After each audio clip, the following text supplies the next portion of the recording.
আলহামদুলিল্লাহ। জি স্যার, শুনতে পাচ্ছি। কি? আলহামদুলিল্লাহ স্যার, ভালো আছি। আপনি কেমন আছেন? আসসালামু আলাইকুম। আচ্ছা, ওয়ালাইকুম সালাম। পরীক্ষা কেমন দিলেন? আলহামদুলিল্লাহ স্যার। স্যার আলহামদুলিল্লাহ আলহামদুলিল্লাহ ভালো। ভালো হয়েছে। আচ্ছা, গুড।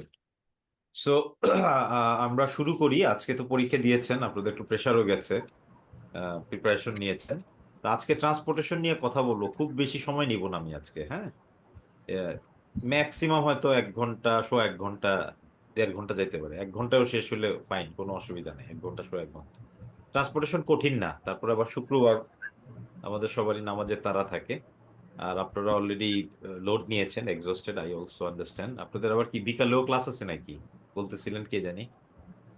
স্যার এক্সাম আছে বিকালেও। আচ্ছা, বিকালে একটা এক্সাম আছে স্যার। হ্যাঁ, তাইলে আর বেশি সময় আমি অত করব না। শুরু করি। আপনারা সাথে থাকলে আমার মনে হয় আজকে তাড়াতাড়ি শেষ করা যাবে। As I have said, transportation কঠিন না।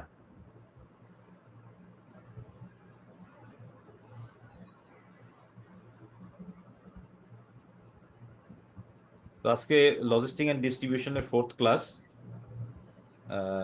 4th, 5th অ্যান্ড 6th হওয়ার পরে আপনারা ফাইনাল এক্সাম দিবেন 7th শুক্রবারে, 50 মার্কসের। তো আজকে আমরা কি নিয়ে ডিসকাশন করব? ট্রান্সপোর্টেশনের রোল। সাপ্লাই চেনে ট্রান্সপোর্টেশন, বিশেষ করে লজিস্টিক অ্যান্ড ডিস্ট্রিবিউশনে ট্রান্সপোর্টেশনের রোলটা হচ্ছে অত্যন্ত গুরুত্বপূর্ণ। হ্যাঁ, মোড অফ ট্রান্সপোর্টেশন কি কি মোড অফ ট্রান্সপোর্টেশন আছে, এগুলো সবই আমাদের পরিচিত, আমরা এগুলো ঝালাই করে নিব আর কি, হ্যাঁ। অ্যান্ড ট্রান্সপোর্টেশন প্ল্যানিং, এগুলো নিয়ে আমরা ডিসকাশন করবো। সো প্রথমে আমরা একটু দেখি কি বলেছে। Transportation involves in the physical movement of goods between origin and destination point. Very simple ওয়েতে বলেছে সংজ্ঞাটা, ভেরি ভেরি সিম্পল। ট্রান্সপোর্টেশন আসলে ইনভলভ কোথায়? Physical movement. হ্যাঁ, আমাদের গুডস এবং প্রোডাক্ট বা ইনভেন্টরি যেটাই বলি না কেন, এটাকে মুভ করাইতে হবে from the origin and destination. Origin কোথায় বলেন দেখি? Where is the origin? যে কোনো যেখানে সাপ্লাই চেনে পৌঁছাবে, অরিজিনটা কি? অরিজিন কোথায়?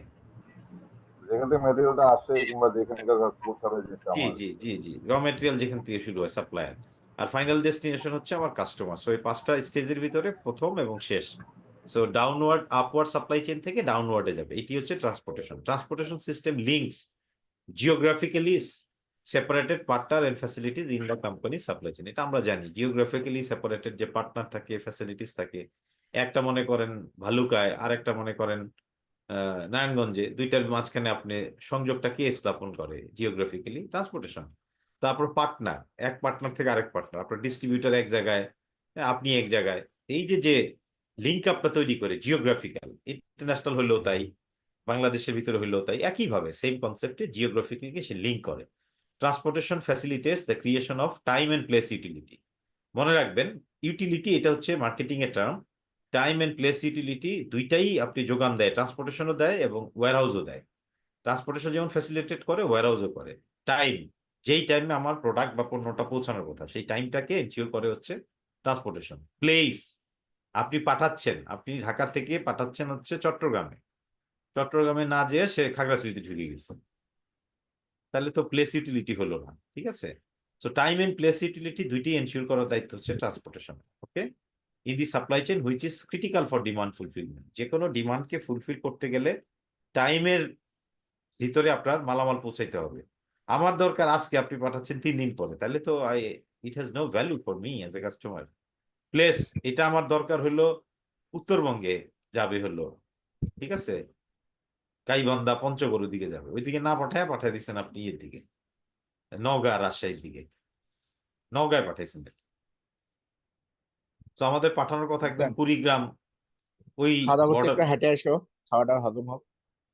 ভাইয়া, আপনি প্লিজ একটু মিউট করে রাখেন। একটু আগে অ্যাডমিনিস্ট্রেশন একটা বলা বাজার বেশি হয়েছে। নাই, একটা মুরগি নিবা, একটা তেল নিবা। ভাই মুরগি পরে নিন, মিউট করেন কাইন্ডলি। ভাই শুনতে পাচ্ছেন না মনে হয়। আচ্ছা, মাইন্ড ম্যাপার কি মিউট করা যায়? মাইন্ড ম্যাপার একটু মিউট করে দেন। ভাইয়া অ্যাডমিনিস্ট্রেটিভ করে জিনিস দিচ্ছি বলার ভাইয়া। বলার ভাইয়া পরেও যদি না শুনে, তাহলে তো মুশকিল। এই যে একটা কনসেন্ট্রেশনে ব্যাঘাত ঘটালো সবার, দিস ইজ একদম আনএক্সেপ্টেড। Transportation also has a major economic impact on the financial performance of business. So transportation also has a major economic impact play করে on the financial performance of business, ঠিক আছে। যত বেশি ট্রান্সপোর্টেশন, ট্রেড, ক্যাশ ফ্লো, সবকিছুর সাথে এটার একটা relationship আছে। So let's move on. এখন choosing of A mode of transportation, অনেক ধরনের মোড অফ ট্রান্সপোর্টেশন আছে, সেখান থেকে আমরা চুজ করব, এগুলোর ক্যারেক্টারিস্টিক্স আমরা আলোচনা করব, সুবিধা অসুবিধা আলোচনা করব, যেগুলো পরীক্ষার জন্য খুবই important. Apart from speed, reliability and cost, খেয়াল করেন কিন্তু লাইনটা, apart from speed, reliability and cost, there are other factors, তার মানে এই তিনটাও ফ্যাক্টর, তাই তো বোঝা যায়। তো এই তিনটাও কিন্তু ফ্যাক্টর, আবার আমরা ভুল যেন না বুঝি, আদার দেন বলছে, অ্যাপার্ট ফ্রম, এটা ছাড়াও স্পিড, ট্রান্সপোর্টেশনের একটা অন্যতম জিনিস হচ্ছে কত দ্রুততায় আপনি পৌঁছবেন, that's related to speed. Reliability, আপনি যে প্রোডাক্টটা নিয়ে যাচ্ছেন, ইজ ইট দ্য রিলায়েবল ওয়েতে আপনি নিয়ে যাচ্ছেন, প্রোডাক্টের কোনো ডিফরমেশন হচ্ছে, প্রোডাক্টটা সঠিক সময় পৌঁছাইতেছে, প্রোডাক্টটা কি ঠিকভাবে কাস্টমারের কাছে হ্যান্ড ওভার হচ্ছে, these are all reliability. Cost, এই তিনটার সাথে আরো কিছু ফ্যাক্টর আছে, operational factor and characteristics of mode. অপারেশনাল ফ্যাক্টরগুলি আমরা আলাপ করব, আর ক্যারেক্টারিস্টিক্স অফ মোড, রোড, স্থলপথ, রেলপথ, ওয়াটার পানিপথ, এয়ার আকাশপথ, পাইপলাইন দিয়েও ট্রান্সপোর্টেশন হয়, যেটা আমাদের আলাদা স্লাইড আছে, সেখানে আমরা ডিসকাশন করব। তো let's see the operational factor কি কি আছে। প্রথমে হলো কাস্টমার, প্রত্যেকটা ফ্যাক্টর আলাদা আলাদা ভাবে মাথায় রাখবেন, কারণ এগুলি থেকে কোশ্চেন আসে পরীক্ষায়। কাস্টমারের ভিতরে কি বলেছে, জিওগ্রাফিক্যাল লোকেশন, ওয়ের আর কাস্টমার, কোথায় আপনার কাস্টমার অবস্থান কোথায়, বাংলাদেশে জিওগ্রাফিতে যদি ফেলেন কোথায় আপনার কাস্টমার, সারা বাংলাদেশে নাকি ডিভিশনাল টাউনগুলিতে অনলি, নাকি 64টা জেলার ভিতরে 32টা জেলায়, কোথায় আপনার customer, you got to understand that. Size of order, what is the size of the delivery, একটা ডেলিভারি কেউ ধরেন 5 প্যাকেট নেয়, কেউ হয়তো 10 প্যাকেট নেয়, কেউ হয়তো 5টা বোতল নেয়, কেউ হয়তো একটা অর্ডারে 3টা বোতল নেয়, এই যে that's call size of the order. হ্যাঁ, কেউ 2 মেট্রিক টন নেয়, কেউ 5 মেট্রিক টন নেয়। রিটার্ন লোড, আর দেয়ার সাচ লোড, রিটার্ন লোডের কোনো ব্যবস্থা আছে কিনা, ঠিক আছে, নাকি খালি আসে truck empty, this is also very important in a transportation business. খালি আসতে কিন্তু লস, আপনাকে বোথ দ্য ট্রিপে ইউটিলাইজ করতে হবে, প্রোডাক্ট আনা এবং নেওয়া। সার্ভিস লেভেল 24/7 অথবা উইকলি, এগুলো হচ্ছে ক্রিটিক্যাল কিছু question. Credit rating, can they pay bills, কাস্টমারের কি সেই ক্ষমতা আছে পে করার। ক্রেডিট রেটিং, আমরা যখন ক্রেডিট কার্ড ইউজ করি তখনও কিন্তু আমাদের প্রত্যেকের ক্রেডিট রেটিং আছে, আমি যদি রেগুলার বেসিসে ক্রেডিট কার্ডের বিল না পেমেন্ট করি, আমার ক্রেডিট রেটিং কিন্তু ওই সিস্টেমে ভালো আসবে না। ওই ব্যাংকের ক্ষেত্রে এরকম, ব্যাংকেরও ক্রেডিট রেটিং আছে, আপনি লোন নিয়ে লোন রিপে করেন না, ঠিক আছে, ওইটাই বলা হয়েছে। সো প্রোডাক্ট, সেকেন্ড ফ্যাক্টর হচ্ছে প্রোডাক্ট, প্রোডাক্টের সাইজ এবং weight, will it fit, critical question, fundamental question. আপনি যেই প্রোডাক্টটা নিচ্ছেন, সেই প্রোডাক্টটা যেই যানবাহনেই নেন না কেন, সেটা আপনি কাভার ভ্যানে নেন, মিনি ট্রাকে নেন, বড় ট্রাকে নেন, লরিতে নেন, কন্টেনারে নেন, বার্জে নেন, যেইভাবেই নেন, উইল ইট ফিট, মূল কোশ্চেন হলো, যদি আপনার ওভার সাইজ প্রোডাক্ট হয় তাহলে তো আপনার ঠিকভাবে এটা ফিট হবে না, এই জন্য এটা একটা ক্রিটিক্যাল কোশ্চেন। সাইজ কিরকম, ওয়েট কিরকম। Value, expensive or otherwise, characteristics of shelf life, এটা কি এক্সপেন্সিভ নাকি এক্সপেন্সিভ না। ক্যারেক্টারিস্টিক্স এর ভিতরে কি শেলফ লাইফ আছে, শেলফ লাইফটা কি আমরা জানি, শর্টার শেলফ লাইফ না লঙ্গার শেলফ লাইফ। যদি আপনার পেরিশেবল প্রোডাক্ট হয় তাহলে আপনার শেলফ লাইফ কি লঙ্গার না shorter, conceptual question. Shorter. Perishable product যেটা প্যারিশ হয়ে যায়, তাড়াতাড়ি ধ্বংস হয়ে যায়, ওইটার শেলফ লাইফ শর্টার হবে। তো এই সমস্ত জিনিস কনসিডারেশন নিতে হবে। কোম্পানি, ম্যানুফ্যাকচারিং লোকেশন, কোথায় ম্যানুফ্যাকচারিং হচ্ছে, where it is produced, warehouse location, কোথায় প্রডিউস হচ্ছে, লোকেশন, ওয়্যার হাউসের লোকেশন কোথায়। এনভায়রনমেন্ট, ইনফ্রাস্ট্রাকচার কিরকম, ট্যাক্সেশন কিরকম গভর্নমেন্টের দ্বারা, অ্যাভেলেবিলিটি অফ লেবার, যেই জায়গায় আপনি অপারেট করতেছেন লেবার পাওয়া যায়, ক্যাপিটাল, ক্যাপিটাল ইনভেস্ট করার মতন কি পরিবেশ আছে, available, these are all important factors you need to consider. এখন আমরা একটা একটা করে মোড অফ ট্রান্সপোর্টেশন আলাপ করবো। ক্যারেক্টারিস্টিক্স খুবই খুবই গুরুত্বপূর্ণ, প্রত্যেকটার আলাদা আলাদা ক্যারেক্টারিস্টিক্স, কিছু ডিসঅ্যাডভান্টেজ, অ্যাডভান্টেজ, এগুলো আমাদের মাথায় রাখতে হবে। প্রথম হচ্ছে কি, main option for national distribution in most country, সারা পৃথিবীতে যত ট্রান্সপোর্টেশন হয় তার মেজরিটি হয় কি, এই যে ট্রান্সপোর্টেশনটা কিভাবে হয়, রোড ট্রান্সপোর্টেশনের মধ্যে। Large number of small carriers, এখানে অনেক large number, huge quantity of carrier আছে, ছোট 5 ton, 3 ton, 6 ton, 10 ton, 15 ton, 20 ton, এরকম মালামাল নেওয়ার জন্য অনেক ধরনের ক্যারিয়ার আছে। ছোট কাভার ভ্যান আছে, ছোট মিনি ট্রাক আছে, মানে অনেক ধরনের ক্যারিয়ার আছে, স্মল স্মল আছে, মডারেট আছে, বড় সাইজের আছে, বা ছোট সাইজগুলি ক্যারিয়ারের সংখ্যা অনেক বেশি। High accessibility, what does it mean? যেমন আপনি যদি একটা স্থলপথে মিনি ট্রাক দিয়ে, কাভার ভ্যান বা হোয়াটএভার দিয়ে দেন, এটা কিন্তু সব জায়গায় মোটামুটি অ্যাক্সেস করতে পারে। ইভেন গ্রামের কাচ্চা রোডেও ঢুকতে পারে সে। National highway, regional highway, national highway, regional highway, তারপরে লোকাল হাইওয়ে দিয়ে একদম গ্রামে গঞ্জের একদম কাঁচা রাস্তায় ঢুকে পড়তে পারে। High accessibility, shorter transit time, এটা ট্রানজিট টাইমটা শর্টার। আনলাইক কন্টেনারাইজ শিপমেন্ট হলে ট্রানজিট টাইমটা একটু বেশি হয়। Transport goods over relatively short distance, ঠিক আছে, শর্ট ডিস্টেন্স হলে পরে এটা খুবই গুড। তারপরে কি বলেছে দেখেন, ইফ দ্য ডিস্টেন্স 500 মাইলের উপরে যদি হয় and weight more than 38 metric ton, road transportation is inappropriate. Very important line, মাথায় রাখতে হবে। যদি আপনার ডিস্টেন্স 500 মাইলের উপর হয়, যেটা কিলোমিটারে করলে আরো বেশি হয়ে যাবে, তাইলে এই ক্রাইটেরিয়া যদি পড়ে এবং এটার ওয়েট যদি হয় মালামালের ওয়েট যদি হয় 38 মেট্রিক টনের উপরে, তাইলে এটা রোড ট্রান্সপোর্টেশনের জন্য অনুপযোগী, এই কথাটাই বলা হয়েছে।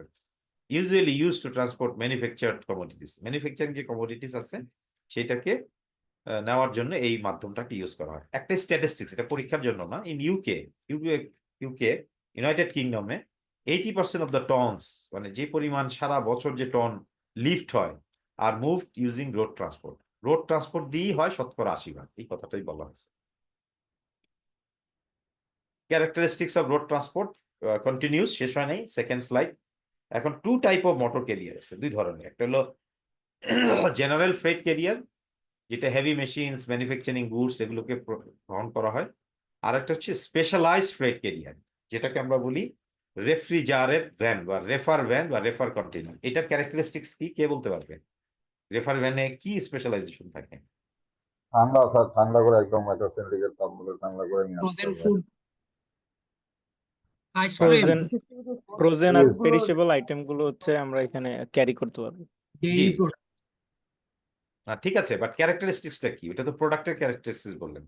রেফ্রিজারেটেড ভ্যান বা কাভার ভ্যান অথবা রেফ্রিজারেট রিফার কন্টেইনার বলে সংক্ষেপে, এইটার ক্যারেক্টারিস্টিক্স কি?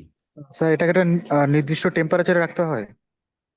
নির্দিষ্ট টেম্পারেচার এন্ড হিউমিডিটি মেনটেন করে এটাকে পাঠাইতে হয়। পেরিশেবল আইটেম প্রোডাক্টই যায়, ফ্রোজেন আইটেম এগুলো, মাছ, মাংস, তরি তরকারি এগুলো। বাট এটার ক্যারেক্টারিস্টিক্স হচ্ছে এটার একটা টেম্পারেচার এবং হিউমিডিটি কন্ট্রোল থাকতে হবে, ওই কন্ট্রোলড এনভায়রনমেন্টে দিতে হবে ওটাকে, ঠিক আছে। ডেটা লগার দিয়ে এগুলোকে মনিটরিং করা হয়। লিকুইড পেট্রোলিয়ামের জন্য আপনার স্পেশালাইজড ক্যারিয়ার লাগবে। আপনি যদি এই যে পদ্মা, মেঘনা এরা যে তেল বহন করে, এটা কি জেনারেল ফ্রেট ক্যারিয়ার বলবো না স্পেশালাইজড ফ্রেট ক্যারিয়ার বলবো? স্পেশালিস্ট। স্পেশালাইজড। স্পেশালাইজড, ওকে, সিম্পল। আমি আগেই বলেছি ট্রান্সপোর্টেশন কঠিন কিছু না, একটু চিন্তা করে ডানে বামে কমন সেন্স ইউজ করে চোখটা বুলাইলি এটা মাথায় ঢুকে যায়, কঠিন না। অ্যাডভান্টেজ, ওই যে ইয়েতে যেটা করে রোডে আয়রন এবং স্টিলের ক্ষেত্রে যে ভেহিকেল গুলো দেখা যায়, ওটা কি আলাদা টাইপের vehicle?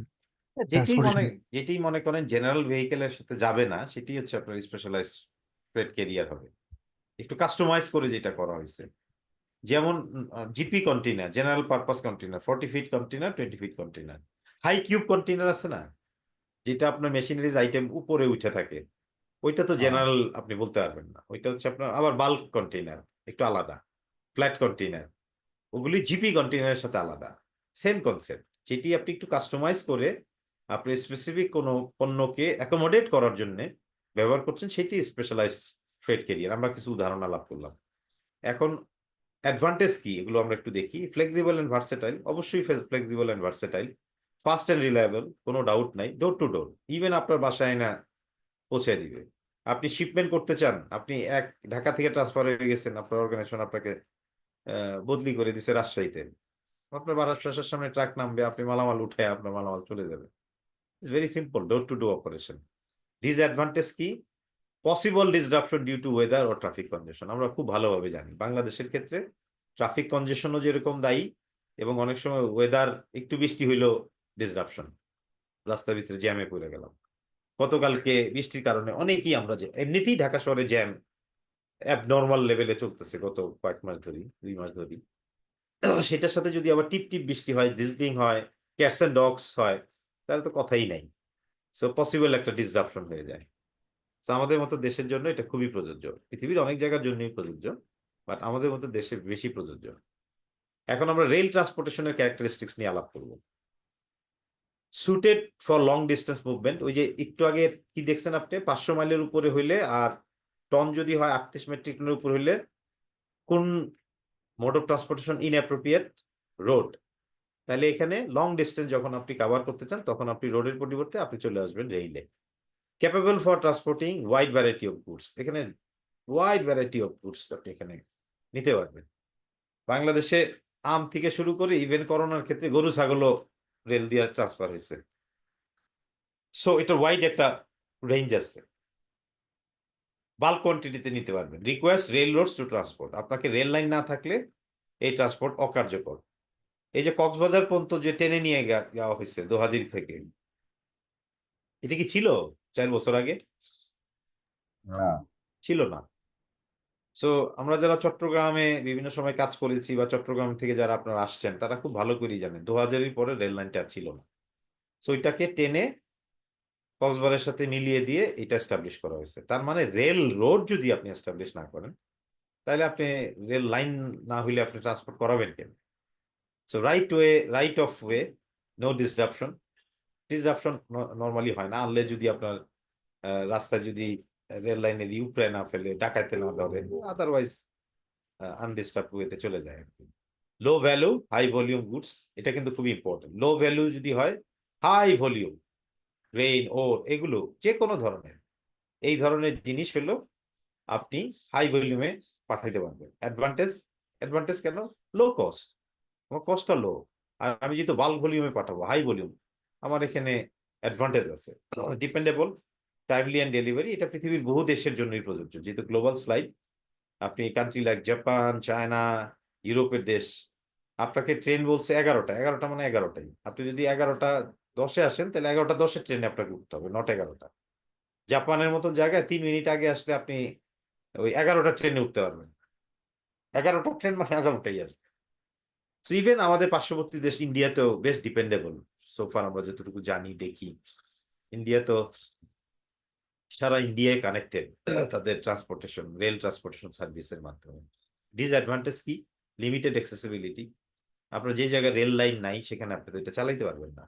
Long transit time, normally transit টাইমটা বেশি হয় রোড ট্রানজিট টাইমের থেকে। হাই ফিক্স কস্ট, কারণ আপনার একটা রেলের লোকোমোটিভ, রেলের বগি, ইঞ্জিন, লাইন, এগুলো যখন আপনি এস্টাবলিশ করতে চান তখন আপনার ফিক্স কস্ট অনেক হাই হয়। ক্লিয়ার নাকি? ইজি? খুব ইজি না জি স্যার। নাকি? খুব ইজি। আপনার বোঝানো আমার স্যার, আপনার বোঝানো এখানে আমার আরো বেশি ধারণা আজকের ক্লাস আমাদের ডিসকাশনের পরে আপনাদের দেখার দরকার নেই, নো নিড। কেউ যদি ফুল কনসেন্ট্রেশন দিয়ে দেখেন হয়তো একবার একটু চোখ বুলেলি হয়ে যাবে। তারপরে আমরা আসি ইয়ার ট্রান্সপোর্টেশন। ইয়ারের ক্যারেক্টারিস্টিক্স কি বলছে? Advantage in speed compare to others. যে কোনো পরীক্ষা যদি সিম্পল কোশ্চেন আসে, which of the following mode of transportation is the most speedy, নির্দ্বিধা air. Which of the following mode of transportation is the most expensive, কি answer দিবেন? এইটাও air. Which of the following transportation is the most cheapest? আপনি যখন পানি পথে পাঠাবেন কোনো জিনিস সেটা হবে চিপার। ঠিক আছে, ওয়াটার মোড অফ ট্রান্সপোর্টেশন। আপনি কার্গো দিয়ে আনলেন আর শিপে পাঠালেন, অবশ্যই শিপেরটা সস্তা হবে আপনার অনেক, যেহেতু লিড টাইম অনেক বেশি। কেন সস্তা? এই যে আবার একটা কনসেপচুয়াল কোশ্চেন করি, lead time is long, high. আপনাকে ওয়েট করতে হবে 20 দিন, 25 দিন, 30 দিন, 35 দিন, 2 মাস, 1.5 মাস, হোয়াট এভার, ডিপেন্ডিং অন কোন প্রান্ত থেকে পৃথিবীর জিনিস আসতেছে। বাট কার্গো প্লেনে দেন 1-2 দিন 3 দিনের ভিতরে চলে আসবে। হ্যাঁ, ফর্মালিটি শেষ করে আসতে যতক্ষণ লাগে। সো অ্যাডভান্টেজ কি? ফাস্টার রিপ্লেনিশমেন্ট, যেহেতু স্পিডি, ফাস্টার রিপ্লেনিশমেন্ট হয়। মোর ইফেক্টিভ সার্ভিসিং, সার্ভিসটা মোর ইফেক্টিভ হয়। ইমপ্রুভমেন্ট ইন ক্যাশ ফ্লো, কারণ ইয়ারের যে ইল্ড, এটার ক্যাশ ফ্লো অনেক ইমপ্রুভ হয়। ভাই এখন আমি সাউন্ড পাচ্ছি, এই যে রেহানা সুলতানা মনে হচ্ছে, আপনার এখান থেকে সাউন্ড পাচ্ছি আমি। প্লিজ কথা না বললে একটু মিউট করে রাখেন।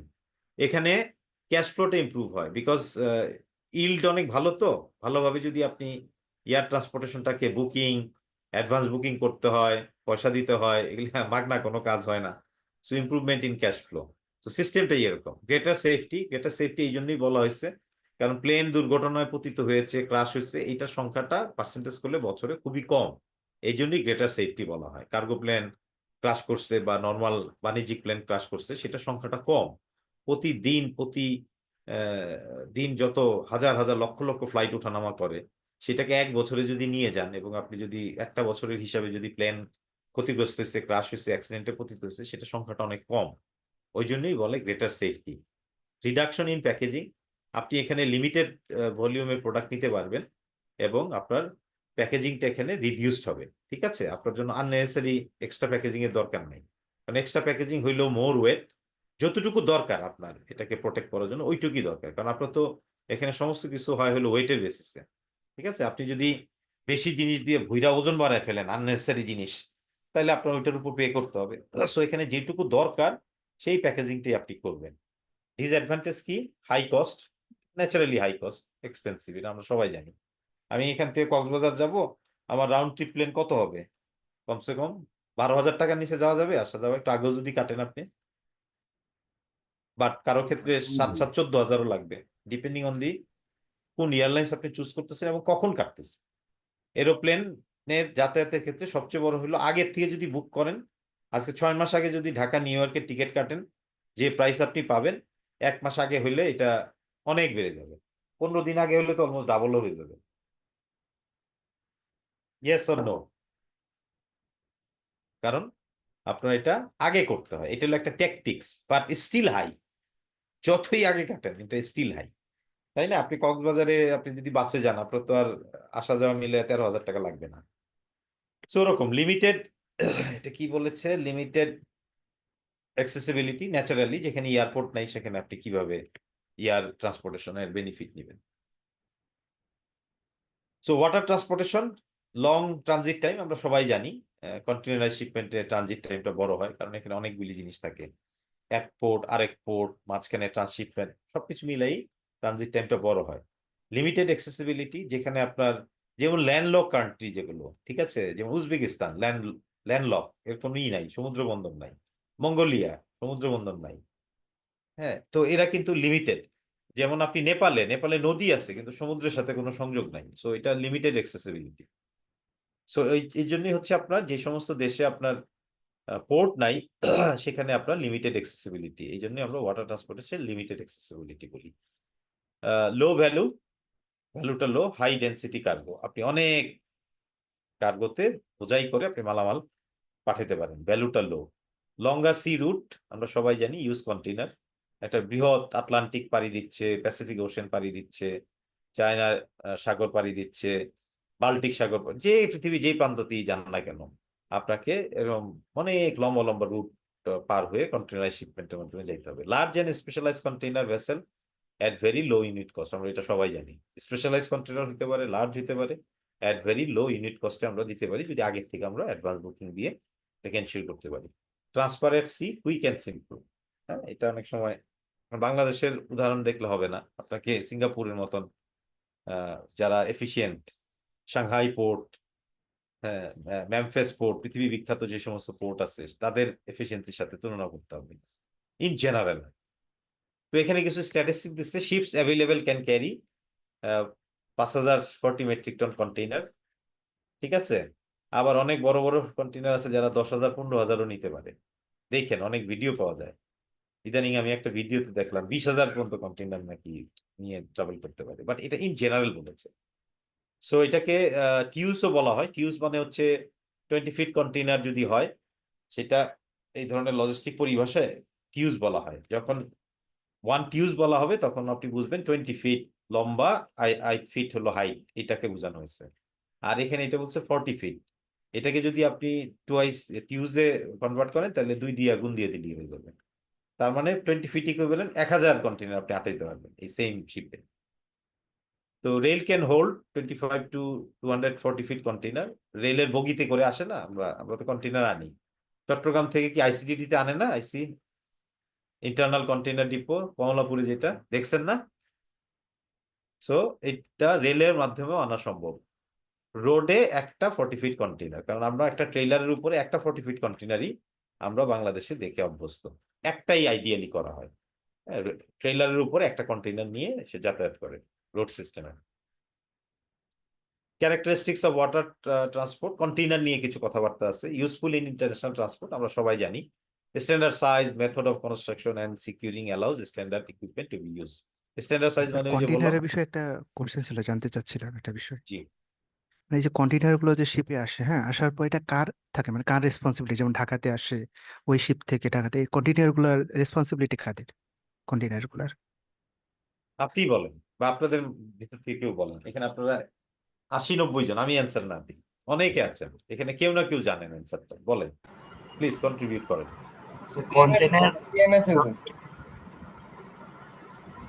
বলেন ভাইয়া। সিএনএফ এজেন্ট Container থাকে। না, এটা কোনো সিএনএফ এজেন্টের দায়িত্বে থাকে না। কন্টেইনারের এটা জন্য কোম্পানি নেয় অথবা সাপ্লায়ার নেয়। শিপিং এজেন্ট, বিভিন্ন শিপার যারা তাদের জি জি, কন্টেইনারগুলো এই হলো অনেক কারেক্ট সময় কথা। ব্যাংক গ্যারান্টিতেও দিয়ে থাকে। তারপরে অনেক সময় অনেকে ব্যাংক গ্যারান্টি দেয় না, যদি সেই কোম্পানিগুলোর সাথে শিপিং লাইনের ভালো রিলেশন থাকে। ঠিক আছে, অ্যান্সার পাইছেন, শিপারের সাথে রিলেটেড। জি জি, এটা যে কান্ট্রি থেকে আসে ওই কান্ট্রি থেকে আবার ফেরত যায়। হ্যাঁ, চায়না। রিটার্ন কন্টেইনার তো অবশ্যই, রিটার্ন কন্টেইনার আছে না, এমটি কন্টেইনার গেলে লস, ওই একই ভাবে ট্রাকের মতন।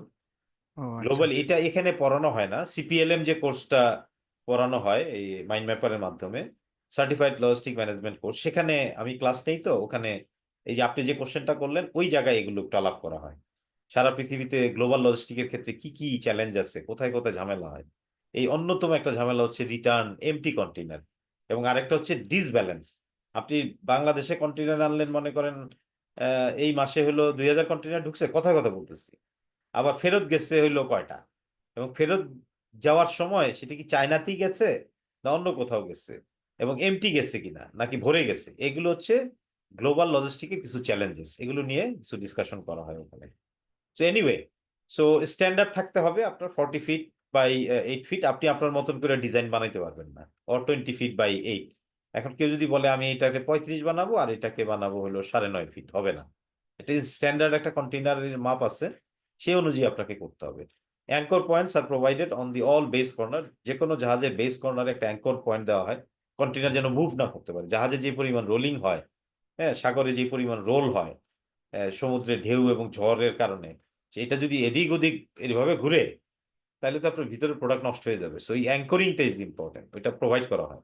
Boxes can be stacked at terminal, ship dock, ship deck, dockyard, তারপরে টার্মিনাল, এগুলোকে স্ট্যাক করার ব্যবস্থা আছে।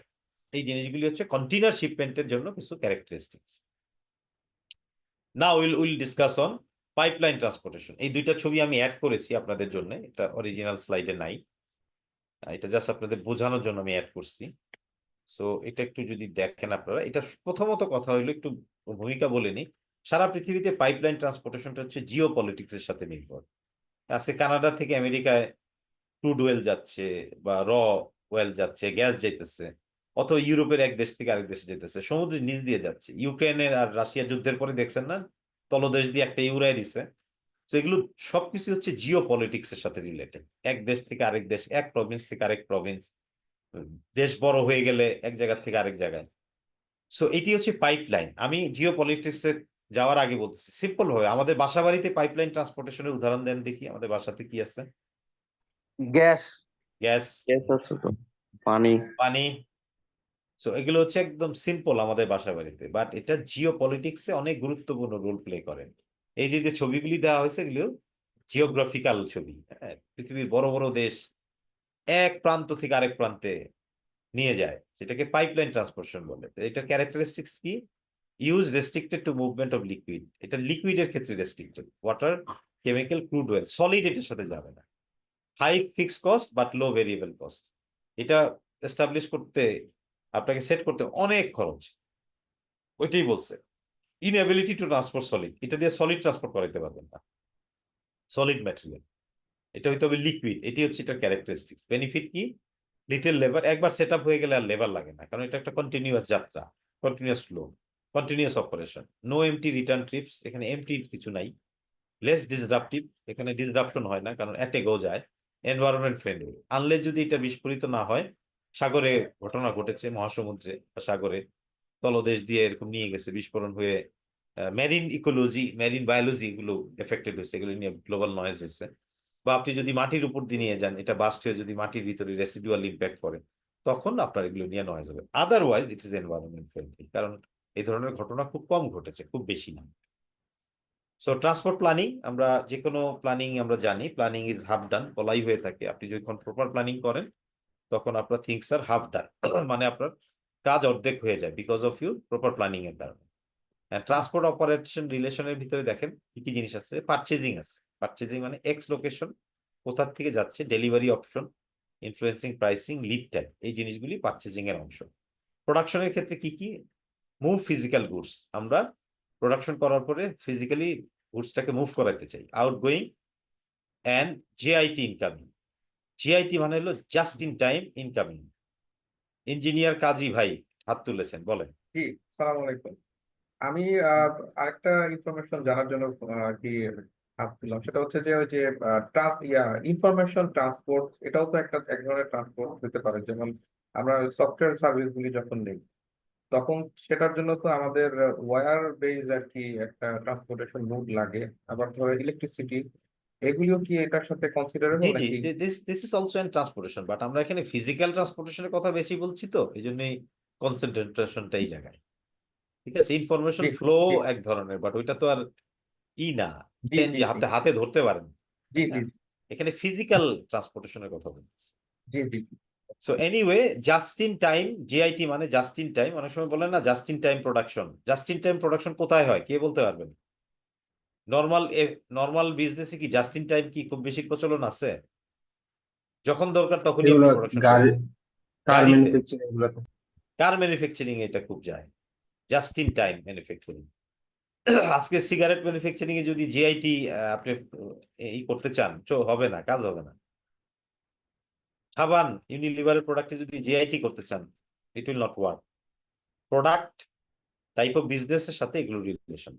Warehouse, on time arrival, warehouse availability for loading out, এগুলো জাস্ট মোটা দাগে একটা ট্রান্সপোর্টেশন প্ল্যানিং করতে গেলে আপনার এই জিনিসগুলি মাথায় রাখতে হবে। ওয়্যারহাউস কোথায়, প্রোডাকশন কোথায়, তারপর ইনভেন্টরিটা কোথায়, স্টক কি লেস না বেশি, ডাইলুটিং, এই জিনিসগুলি মাথায় রাখতে হবে। মার্কেটিং, তারপর হচ্ছে physical delivery to customer, crucial contact with customer similar to the sales person. যেমন একটা খুবই ক্রুশাল কন্ট্যাক্ট পয়েন্ট, ওরকম ভাবে মার্কেটিং এর পার্সপেক্টিভ আমি যদি ফিজিক্যাল ডেলিভারিটা গাড়ির মাধ্যমে দিই, লরির মাধ্যমে দিই, ট্রাকের মাধ্যমে দিই, হ্যাঁ, যেভাবে দিই, যেই মাধ্যমেই দিই না কেন, কন্টেনারে দিই, যেভাবে দিই, কাস্টমারের কাছে পৌঁছে দেওয়ার মাধ্যমটা হচ্ছে transport.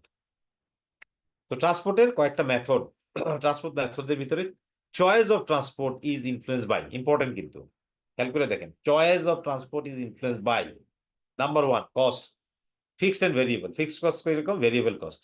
What is fixed cost and what is variable cost দেখি একজন বুঝান দেখি। ট্রান্সপোর্টেশনের ক্ষেত্রে what is the fixed cost and what is the variable cost?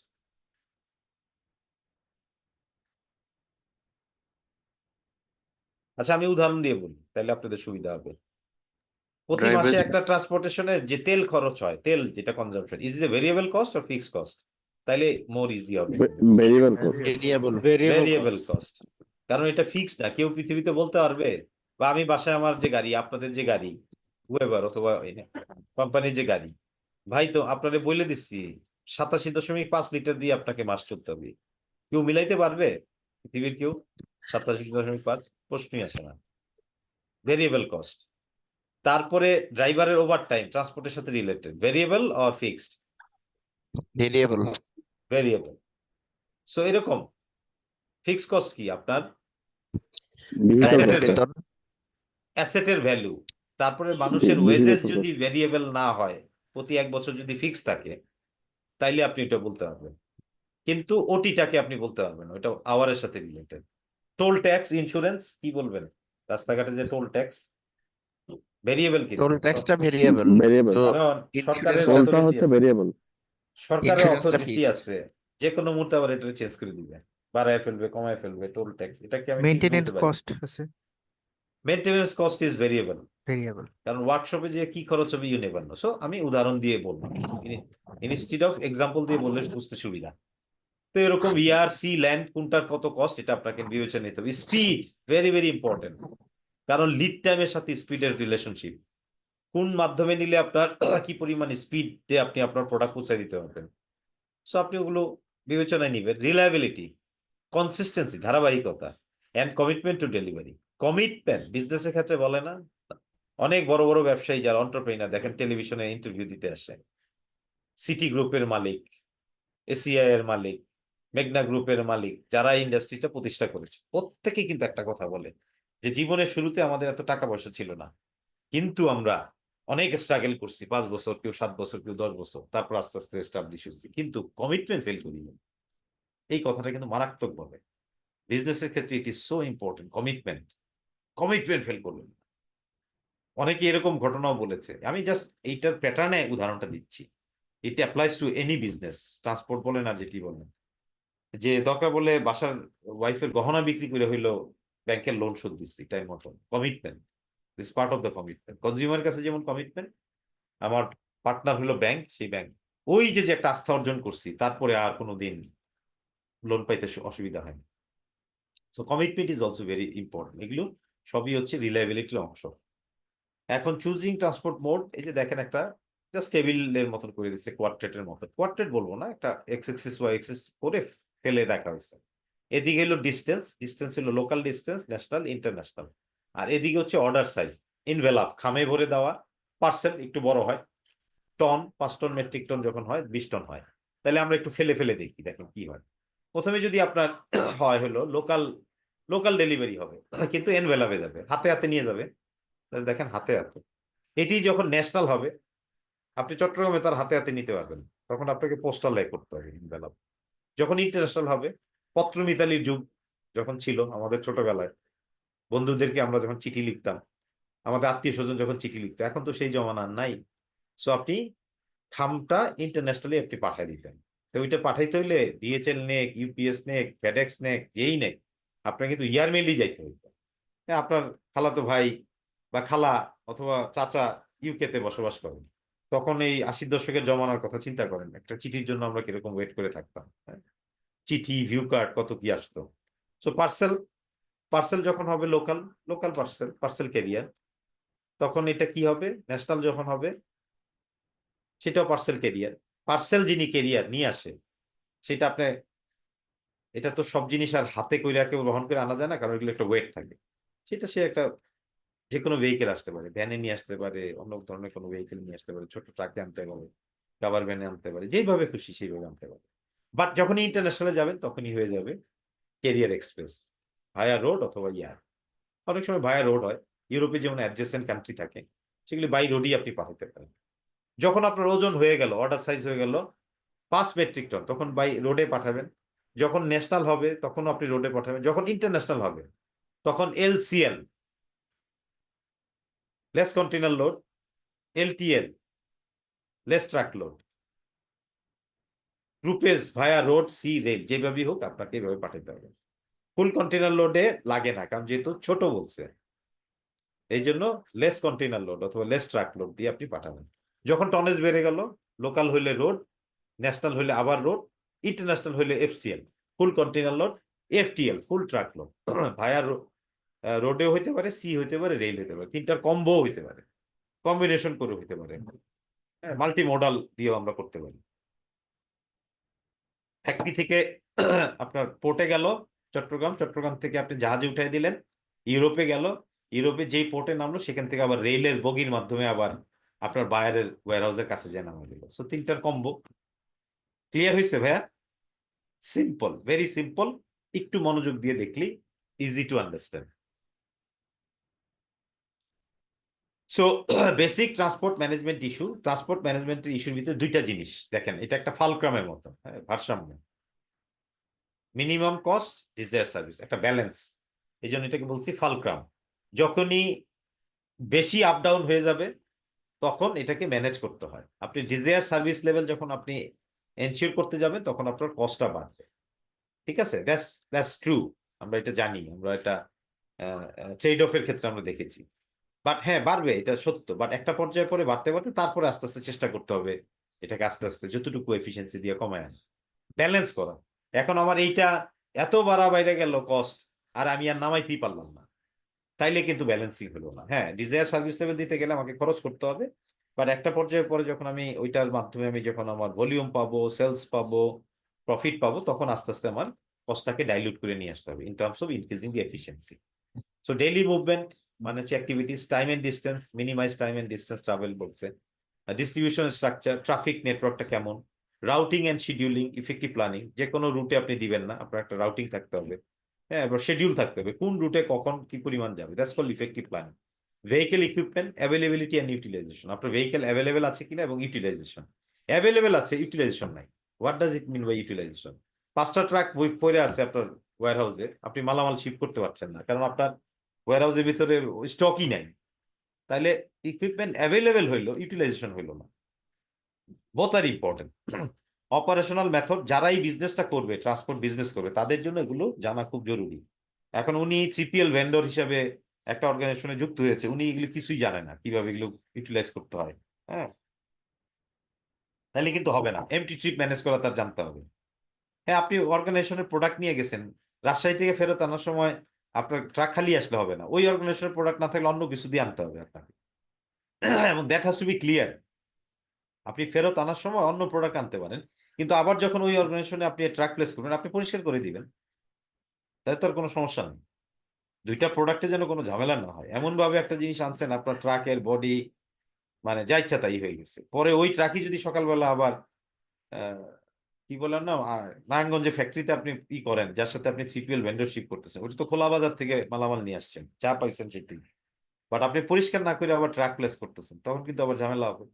So যিনি ব্যবসা করবেন, he or she needs to understand all those things. Operational method, প্রসেসটা কেমন, সিস্টেম অ্যাপ্লাই। সিস্টেম বলতে আপনার ইনফরমেশন টেকনোলজি হতে পারে, নর্মাল সিস্টেম হতে পারে, হোয়াট এভার, যেটি প্রযোজ্য সেটা আপনি অ্যাপ্লাই করছেন কিনা। সবকিছুর সাথে একটা প্রসেস আছে, প্রসেস আছে না, এভরিথিং হ্যাজ এ প্রসেস, সেই প্রসেসের আন্ডারস্ট্যান্ডিং আছে কিনা। যারা এই বিজনেসটার সাথে থাকবে, প্ল্যানিং এর ভিতরে যারা থাকবে, তাদেরকে এই প্রসেস সম্পর্কে আন্ডারস্ট্যান্ডিং হতে হবে। একটা ট্রিপ কিভাবে ম্যানেজ করতে হয়, ট্রাক কখন যাবে, ট্রাকের টার্নওভার আছে, এগুলো আমরা আলাপ করবো পরবর্তী স্লাইডে। Primary transportation, trunking from base to base, ট্রাকগুলি যেখানে ট্রাঙ্ক করা হয় সেখান থেকে যখন আমরা অপারেট করি, primary transportation. Primary transportation is basically আপনার কোথায় বলেন দেখি, প্রাইমারি ট্রান্সপোর্টেশনটা কি আর সেকেন্ডারি কি? ফ্যাক্টরিতে প্রোডাক্ট যেটা উৎপাদন হয় ওখান থেকে যে ওখান থেকে যখন বাইরে আমরা নিয়ে যাই consumer কাছে, primary? ওটা হলো না না, বাইরে factory যখন থেকে যাবো সেটা সেকেন্ডারি। বাইরে যখন যাবে তখন এটা সেকেন্ডারি, বাট আপনার র মেটেরিয়াল থেকে আনা থেকে শুরু করে ফ্যাক্টরি হচ্ছে প্রাইমারি ট্রান্সপোর্টেশন। বাট এখানে আমরা বলতেছি ট্রান্সপোর্ট অপারেশনের ভিতরে ট্রাঙ্কিং, এটা প্রাইমারি ট্রান্সপোর্টেশন না, আমি এটা টার্মটা চলে আসছি দেখে ওই কথাটা বললাম। এটা হচ্ছে ট্রাঙ্কিং, যেখানে বেস করা হয়, এটাকে প্রাইমারি অপারেশন বলে, এটা ভিন্ন জিনিস। সেকেন্ডারি হচ্ছে কাস্টমার ডেলিভারি, ওই যে সেকেন্ডারি ট্রান্সপোর্টেশনের ক্ষেত্রে বললাম, কাস্টমারের কাছে যখন নিয়ে যাবেন তখন এটা আমার সেকেন্ডারি ট্রান্সপোর্টেশন, এবং ট্রান্সপোর্টেশনের এটা সেকেন্ডারি আসপেক্ট। ইন্টারমোডাল হচ্ছে door to door movement with a mixture of transport type. Sir ওই যে ইনবাউন্ড লজিস্টিক আউটবাউন্ড লজিস্টিক এটার মতো হয়ে গেল না? অনেকটা ওরকমই, বাট কিছু টার্ম একটু আলাদাভাবে বুঝতে হয়। যেমন প্রাইমারি ট্রান্সপোর্ট অপারেশন মিনিং হচ্ছে ট্রাঙ্কিং, যেখানে ট্রাঙ্ক করা হয়, আপনার বেস ডেপো যেখান থেকে আপনি অপারেট করেন। আর সেকেন্ডারি হচ্ছে আপনার অপারেশন বলতে বোঝায় কাস্টমার ডেলিভারি। একই টার্মিনোলজি ক্ষেত্র বিশেষে একটু ডিফারেন্ট ভাবে ব্যাখ্যা করা, ওইটা অসুবিধা নেই। তো ট্রান্সপোর্টের টাইপ যেটা বললাম, আপনি স্থলপথে দিবেন, জলপথে নিবেন, আবার রেলপথে নিবেন, এই কম্বিনেশনটাই হচ্ছে আপনার ইন্টারমোডাল। কস্ট এন্ড পারফরমেন্স, দুই ধরনের কস্ট। জি, যে ট্রাঙ্কিং যে ব্যাপারটা বলছেন, এটা কি ইন্টারনাল ট্রান্সপোর্টেশন ওই ব্যাপারটা নাকি? আপনার একটা ট্রাঙ্কিং করতে হয় না, আপনার একটা ট্রাকের বেস থাকতে হবে, তো ট্রাকগুলি কোথায় আপনি অবস্থান নেয়। প্রাইমারি অপারেশন, আপনি ট্রান্সপোর্ট বিজনেস করেন, তো আপনার একটা জায়গায় ট্রাঙ্কিং করা লাগবে না, জি জি জি, আচ্ছা যেমন ওইটাই স্যার বলা হয়েছে। তেজগাঁও ট্রাক স্ট্যান্ড এই টাইপের আর কি। হোয়াট ও, এভার, আচ্ছা। আপনি ডেপো বলেন যাই বলেন, আপনি ধরেন ব্যবসা করেন 50টা ট্রাক নিয়ে, you need a trunking place, base operation, যেখান থেকে আপনি মোবিলাইজ করবেন, এইভাবে মাথায় রাখবেন। আর সেকেন্ডারি হচ্ছে মালামাল নিয়ে যখন পৌঁছে যাবে কাস্টমারের কাছে, দ্যাট ইজ সেকেন্ডারি অপারেশন, এবং as well as secondary transportation. দুই ধরনের প্রোডাক্টটা উৎপাদন হওয়ার পরে যে নিয়ে যাবে সেকেন্ডারি মার্কেটে, যখন সাপ্লায়ার বিভিন্ন ভেন্ডরের কাছে নিয়ে যাবে, তো সেজন্য তো ট্রাক গুলাকে তো এক জায়গাতে রাখতে হবে ফ্যাক্টরি, সে রাখার যে জায়গাটা জি জি সেটা হচ্ছে প্রাইমারি। জি জি সেটা আপনি অনেক সময় অনেক ট্রান্সপোর্টেশন ভেন্ডর কোনো একটা ফ্যাক্টরির সাথে এমন ভাবে অপারেট করে, ফ্যাক্টরি আলাদাই তাকে পার্শ্ববর্তী একটা জমিতে জায়গা দেয় যে এখানেই আপনি আমার ট্রাক কিছু রেখে দেন, আমার যেটা প্রতিদিন রাখে ওইটা ওই ফ্যাক্টরির জন্য একটা প্রাইমারি ট্রাঙ্কিং। বাট ওর আবার অরিজিনাল একটা ট্রাঙ্কিং থাকতে পারে যেখান থেকে সে সকাল ভোরবেলা পাঠায় ওখানে। So, যেইভাবে দেখেন আপনি জিনিসটা, কনসেপ্টটা বোঝাটা হইল ইম্পর্টেন্ট। সো দুই ধরনের কস্ট, একটা হচ্ছে fixed cost, variable cost, already আলাপ করে ফেলছি অ্যাডভান্স, হ্যাঁ ওই স্লাইডে আলাপ করছি। Depreciation of fixed cost, vehicle license, insurance, basic wages, allocation, overhead, এগুলো অলরেডি আলাপ হয়ে গেছে। হ্যাঁ, আপনার ভেরিয়েবল কস্টে কি আছে? মেইনটেনেন্স বলছি, ফ্যাসিলিটি, ইকুইপমেন্ট, অপারেশনাল কস্ট, ওই যে পাওয়ার, ফুয়েল, টায়ার, ওয়েল, এগুলো আলাপ হয়েছে। লেবার এক্সপেন্স, ওটি আলাপ হয়েছে। থার্ড পার্টি চার্জেস আলাপ হয়েছে। না, থার্ড পার্টি চার্জ আলাপ হয়নি। যদি কোনো থার্ড পার্টি কোনো চার্জ থাকে সেটা অনেক সময় ভেরিয়েবল হয়। আদার এক্সাম্পল, টোল আলাপ হয়েছে, যেখানে আপনি টোল দেন সেই টোলের জিনিসগুলিও আলাপ হয়েছে। আমাদের ইন্স্যুরেন্সটা কি আলাপ হয়েছে? ইন্স্যুরেন্সটা এই যে এখানে, ঠিক আছে। অলরেডি এটা আলাপ করেছি। এখন আমরা কস্ট রিপোর্টিং নিয়ে আলাপ করবো। কস্ট, আপনার ট্রান্সপোর্টেশনের পারফরমেন্স যখন মেজার করেন তখন কস্ট রিপোর্টিং এর তিনটা ওয়ে আছে। একটা হচ্ছে ভেহিকেল দিয়ে, cost per period, cost per mile, cost per kilometre, এইভাবে রান দিয়ে আপনি করবেন। একটা ট্রাক কত কিলোমিটার রান করে সেইটার দিয়ে আপনি সিম্পল ভাবে আপনি কস্টটাকে জাজ করতে পারেন। অথবা কিলোমিটার কত রান করে, মাইল কত, সেটা দিয়ে। প্রোডাক্ট দিয়েও আপনি করতে পারেন। একটা কিউবিক পরিমাণ, মিটার কিউব পরিমাণ আপনার কস্ট হিসেবে আপনি দেখতে পারেন, অথবা কস্ট পার টন দেখতে পারেন। যেমন আপনি এক একটা ট্রাকে 5000 কেজি টোবাকো শিপমেন্ট করেন, বা 5 মেট্রিক টন, 5000 কেজি না বলে 5 বলেন অথবা 10 বলেন, সেটা দিয়েও আপনি ক্যালকুলেশনটা দেখতে পারেন। এটাও একটা মেথোডোলজি। যখন কিউবিক ঘনফুটে দেখা হয় সেভাবে আপনি দেখতে পারেন। আবার পারফরমেন্স কিভাবে দেখে? Vehicle utilization, number of delivery run, customer service quality. এই তিনটা মেথডের ভিতরে কোনটা বেশি প্রচলিত বলেন দেখি? আমরা যখন স্যার, মোটা দাগে পারফরমেন্স দেখি, প্রোডাক্ট। প্রোডাক্ট, ইয়া, এবং 3 নাম্বারটাও ভেহিকেলের utilization, number of delivery per run, customer service and quality. আপনি যখন পারফরমেন্স অ্যাজ এ হোল দেখেন তখন এইটা ইম্পর্টেন্ট। যদি শুধুমাত্র কস্ট বেস দেখেন, শুধু কস্ট, আমি খরচটা দেখবো, তখন আপনি কত ট্রিপ, একটা ট্রাকের আমার ক্যাপাসিটি দেখে আমি কত মেট্রিক টন বা কত কেজি আমি মালামাল আমি শিপমেন্ট করলাম, সেইভাবেও দেখা হয়। বাট ভেহিকেলের utilization is also very important. যিনি ট্রাকের ব্যবসা করবেন তার জন্য ইউটিলাইজেশন ইজ ভেরি ইম্পর্টেন্ট। তাকে ট্রিপ দেখতে হবে, এমটি ট্রিপ তাকে অ্যাভয়েড করতে হবে। তাকে মানে কত ট্রিপ মারতেছেন প্রতিদিন, সেটা কি অপটিমাইজ করতে পারতেছেন কিনা, সেটাই ইম্পর্টেন্ট। কাস্টমারের সার্ভিস এন্ড কোয়ালিটি, এই সমস্ত কিছু মিলে অ্যাজ এ প্যাকেজ হিসেবে পুরো জিনিসটাকে বিবেচনা করতে হবে। So road transport operation planning model, আমরা যদি একটা প্ল্যানিং মডেল ধরি, এই যে দেখেন স্টেপগুলি বলা হয়েছে, ভেরি সিম্পল স্টেপ। প্রথমে হোয়াট ইজ দ্য ডিমান্ড, আপনাকে ডিমান্ড বুঝতে হবে। What products and to where, very important. Number 1 হচ্ছে ডিমান্ড বুঝতে হবে আপনার। আপনি 3PL ভেন্ডর, আপনি ইউনিলিভারের সাথে বিজনেস করেন, আপনি বিইটির সাথে বিজনেস করেন, আপনাকে ডিমান্ড বুঝতে হবে। প্রোডাক্টের, হোয়াট প্রোডাক্ট, কি প্রোডাক্ট, সিগারেট, সাবান, না কি শ্যাম্পু, না কি, নাকি বডি লোশন, না কি, হোয়াট, কোথায় যাবে? You need to understand product characteristics, delivery location, volume, frequency. আপনি ব্যবসা নামার আগে এগুলো আপনাকে জেনে বুঝে নিতে হবে। আপনি যদি স্কোয়ার ফুড এন্ড বেভারেজের সাথে ব্যবসা করেন তাহলে আপনাকে বুঝতে হবে যে কি কি প্রোডাক্ট আপনি নেবেন, কোথার থেকে কোথায় নেবেন। That's very important. ডিমান্ড কিরকম, কোন মার্কেটে, টাইপ অফ ভেহিকেল, তারপরে আসবেন টাইপ অফ ভেহিকেল, ওয়েট কি, ক্যাপাসিটি কি, রিলেশন কি, অ্যাভেলেবিলিটি কি, প্রোডাক্ট ফিট ইন হয় কিনা, সেগুলি দিয়ে আপনি টাইপ অফ ভেহিকেল আসবেন। কস্ট, প্রথমে হচ্ছে ওভারঅল কস্ট, ঠিক আছে, number of trips to meet demand, service, trip time, distance, overall cost. তারপরে কস্ট অফ থার্ড পার্টি, যদি থার্ড পার্টি, প্রথম হলো নিজস্ব ব্যবস্থাপনায় আপনি করতেছেন সেটা একরকম, আর যদি আপনি 3PL দিয়ে করেন তাহলে সার্ভিস অল্টারনেটিভ হিসেবে আপনাকে এটা চিন্তা করতে হবে। বুঝা গেছে? যদি আপনি একটা পর্যায়ে এসে চিন্তা করেন যে না, আমি থার্ড পার্টি দিয়ে এই সার্ভিসটা নিব, অথবা থার্ড পার্টিকে আমি আমার মূল সার্ভিসের সাথে একটা অংশ আমি তাকে দিয়ে আমি শুরু করাবো, তাহলে ওই অংশটাও আপনাকে আলাদাভাবে বিবেচনায় নিতে হবে। ম্যানেজমেন্ট এন্ড ওভারহেড কস্ট, ম্যানেজমেন্টের কস্ট, ওন হলে ওন, থার্ড পার্টি হলে থার্ড পার্টি। আপনি যদি পুরোটাই আউটসোর্সিং করে দেন তাহলে ড্রাইভার, ওয়েজেস, তারপরে ওটি মোটি কিচ্ছু আপনার আসবে না, toll tax everything will be done by third party. সে তো আপনাকে এগ্রিমেন্টের মাধ্যমে আপনার কাছ থেকে টাকা বুঝে নেবে, এগুলো তো আপনার দেখার বিষয় না। মামলা মোকদ্দমা, রাস্তায় কেস খাওয়া, পুলিশে ধরে আটকায় রাখছে, অ্যাক্সিডেন্ট করছে, ছুটে আনা, it is all headache from the third party.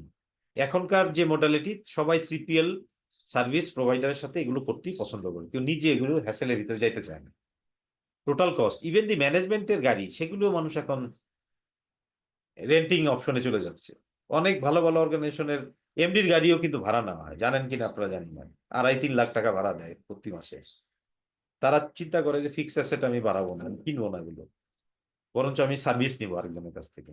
So total cost, own versus third party, total কস্টটা দেখা হবে, ভেঙে ভেঙে ভেঙে ভেঙে সব লাস্টে যে আমরা টোটাল কস্টটা দেখবো ভিসা বিস্তুলনা করার জন্য। What effect finance, production, sales, তারপরে আমরা ফাইন্যান্সিয়াল ইফেক্ট, প্রোডাকশন ইফেক্ট, সেলসের ইফেক্ট এর সাথে ম্যাচ করে আমরা ফাইনালি আমরা ডিসিশন নিব যে আমাদের এই মডালিটি কি ওন হবে নাকি থার্ড পার্টি হবে। সো এটা করার জন্য এই এই ফ্লো চার্ট বা এই সিকোয়েন্সটা জানা জরুরি। ট্রান্সপোর্ট ইমপ্রুভমেন্ট ভেরি ইম্পর্টেন্ট, পরীক্ষায় কোশ্চেন আসে, এবং প্লাস আমাদের জানা বোঝার জন্য, আমরা যারা সাপ্লাই চেইনের প্রফেশনাল, আমরা লজিস্টিক এরিনাতে যারা কাজ করি, তাদের এগুলো মাথায় নিতে হবে, কারণ এখানে কোশ্চেন ছিল স্যার ইমপ্রুভমেন্ট। আগের সেটি আর কি। কি বলেন? একটা কোম্পানি যদি পুরোপুরি থার্ড পার্টি লজিস্টিক বেজ হয় সেক্ষেত্রে তার কস্টটা বেশি পড়ে যায় না স্যার?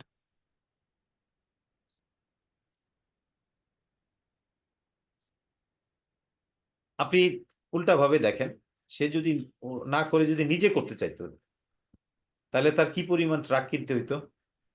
না, আমি এইভাবে বলতে চাই দেখেন, সে যদি অল্প কিছু নিজের রাখলো আর কিছুটা হচ্ছে থার্ড পার্টিতে যদি দিয়ে দেয়, মানে যেমনটা আমাদের কোম্পানি করে আর কি, কিছু নিজেদের আছে আর কিছু হচ্ছে থার্ড পার্টি সাপোর্ট নেয় আর কি। আপনার বিজনেসে যদি ওইটা ইফেক্টিভ হয়, ইউ ফলো দ্যাট ওয়ান। কোন অর্গানাইজেশন যদি দেখে যে না, আমি ফিক্স অ্যাসেট বানাবো না, আমি হুম। আমার অ্যাসেট কিনে আমার টাকা ব্লক করব না, আমার ক্যাশ ফ্লো ইজ ইম্পর্টেন্ট, সে পুরোটাই থার্ড পার্টি দিবে। এটা তো কোনো জেনেরিক অ্যান্সার হবে না কারো ক্ষেত্রে। কেউ কম্বিনেশন করবে, কেউ কমপ্লিটলি থার্ড পার্টি দিবে, কেউ যদি মনে করে যে না, আমি এখনো নিজের ইয়েতেই করবো, আমার সেই আছে, ক্ষমতা আছে, করবে। But in general people prefer করেন না এখন, আমি সেটা বলতে চাচ্ছি। কস্টিং এর কি কোনো আছে যে এক্ষেত্রে বেশি পড়ে বা এক্ষেত্রে কম পড়ে, এরকম কোনো ওই কি? যে ভাই, আমি তো অ্যান্সার দিলামই, আমি তো অ্যান্সার আপনাকে ক্লিয়ার করলামই যে which one is the priority. আপনি ফিক্স অ্যাসেট কিনে আপনার টাকা ব্লক করবেন না, দিস ইজ ওয়ান প্রায়োরিটি। আপনি জমি কিনে টাকা নষ্ট করবেন না, 5 কোটি টাকা দিয়ে জমি কিনে 5 কোটি টাকা দিয়ে ওয়্যারহাউস বানায় 10 কোটি টাকা আপনি ব্লক করবেন না, আপনি সেটার এগেনস্টে আপনি পার স্কোয়ার ফিটে ভাড়া দিবেন। Which one is your priority? Answer is like that. Product to product বা কোম্পানি টু কোম্পানি ভেরি করে এগুলো। ভেরি করবে, এটা তো কোনো কারো স্পেসিফিক যদি অ্যান্সার। পাস্তরিত দুধ থাকে, যেমন আকিজ ফুডের ফান ফ্রেশ দুধ, ওর যদি ফ্রিজ ভ্যান নিজের না থাকে, বাইরে তো পাবে না। সেজন্য এগুলো প্রোডাক্টের উপর ডিপেন্ড করে। Business and product, you are absolutely right. Zubair ভাই অ্যান্সার পাইছেন? সব জিনিসের ওইভাবে অ্যান্সার হয় না জি জি জি। যে এক্স্যাক্টলি বলেন কোনটার কস্ট বেশি কোনটার কম। Which one is your priority? আপনার বিজনেস মডেল কোনটা সাপোর্ট করে, সেই অনুযায়ী আপনি কল নেবেন। আবার এমনও হইতে পারে 50-50, 50% নিজেদের, 50% থার্ড পার্টি, অথবা 70-30, 70% থার্ড পার্টি, 30% নিজেদের, কম্বিনেশন করে দেখতেছে, রাইট? জি জি জি। ওকে। সো ট্রান্সপোর্ট ইমপ্রুভমেন্টের 3 ধরনের মেথড রিলেটেড একটা, ইকুইপমেন্ট রিলেটেড একটা, সিস্টেম রিলেটেড একটা, পিপল রিলেটেড, চারোটাই জানতে হবে কোনটার উদাহরণ কি। হ্যাঁ, অনেক সময় পরীক্ষা আসে, অ্যামালগামেটেড করেও আসে, বা স্ট্রেট কোশ্চেনও আসে, অথবা কিছু কনসেপচুয়ালও আসতে পারে। Number 1, preload. আমরা সবাই জানি preloading is very important for truck. কেউ কি একটু বলতে পারবেন what does it mean by preload? Practically অভিজ্ঞতা থাকলে only then you can understand what I am saying. What is প্রিলোডিং?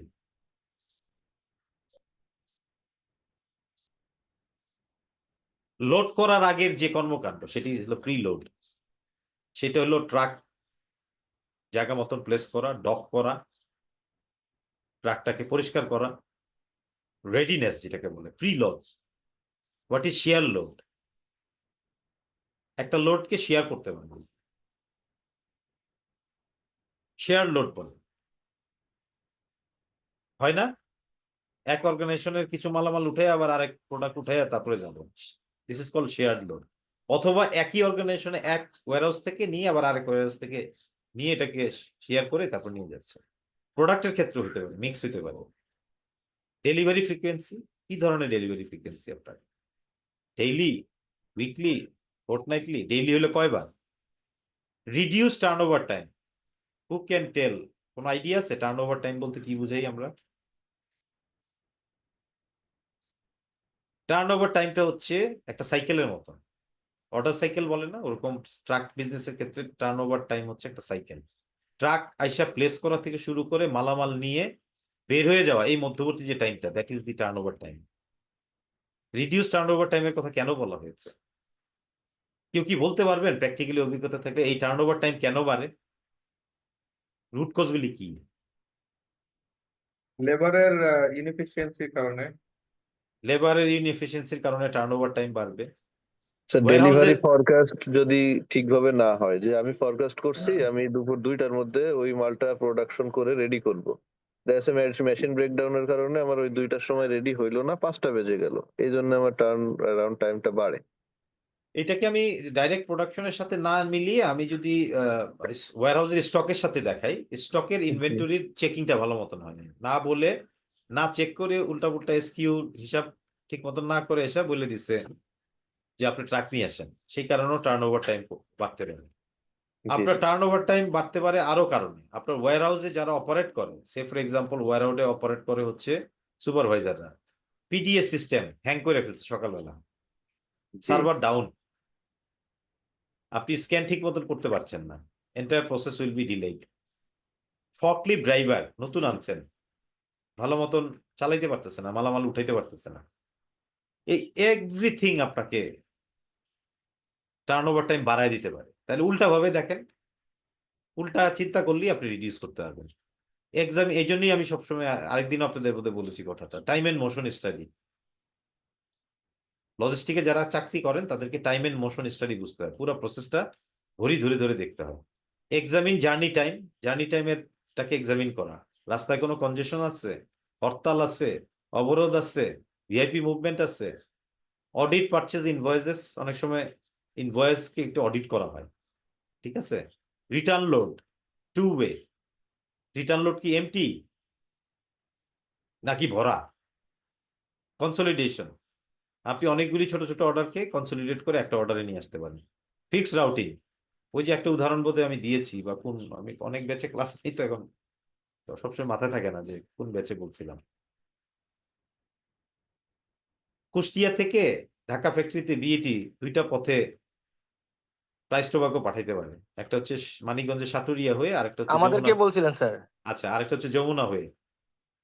তাহলে তার জন্য ফিক্সড রুট কোনটা? অবশ্যই সাটুরিয়া, পাটুরিয়া হয়ে মানিকগঞ্জ, বিকজ 70 কিলোমিটার কম যাতায়াত করতে হবে, ওইটি তো সে বেছে নিবে। বাট এখানে কোনো কারণে বন্ধ থাকলে ওইটা বিকল্প হিসাবে আসবে। সো যে কোনো ইয়ের আপনার একটা ফিক্সড রাউটিং থাকতে হবে। এক এক দিন এক এক জায়গায় মন চাইলাম চলে গেলাম, ওইটা হইলে হবে না। Fixed routing.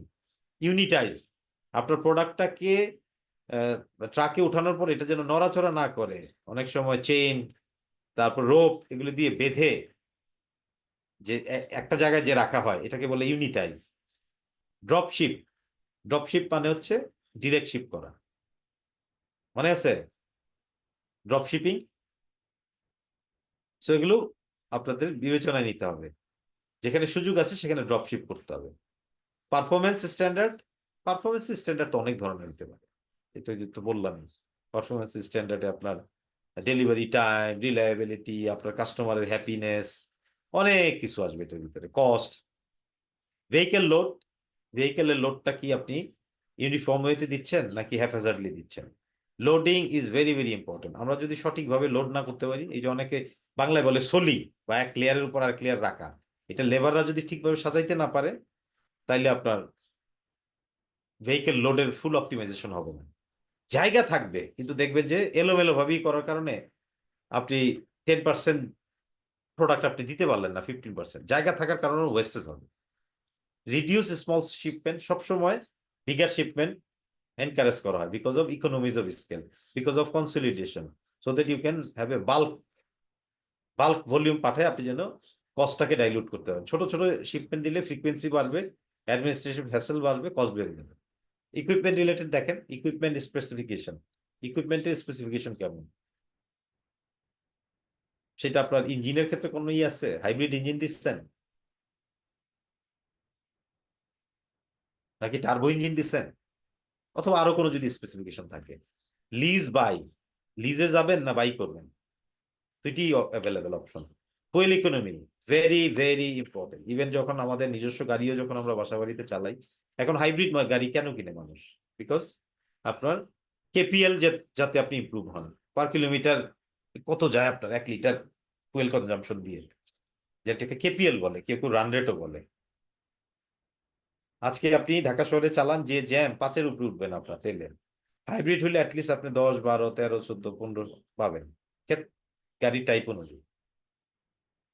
যদি হাইব্রিড টয়োটা প্রিয়াস ব্যবহার করেন, ইনিশিয়ালি 14-15 পাবেন, 15-16 পাবেন, পরের দিকে হয়তো একটু কমে যাবে।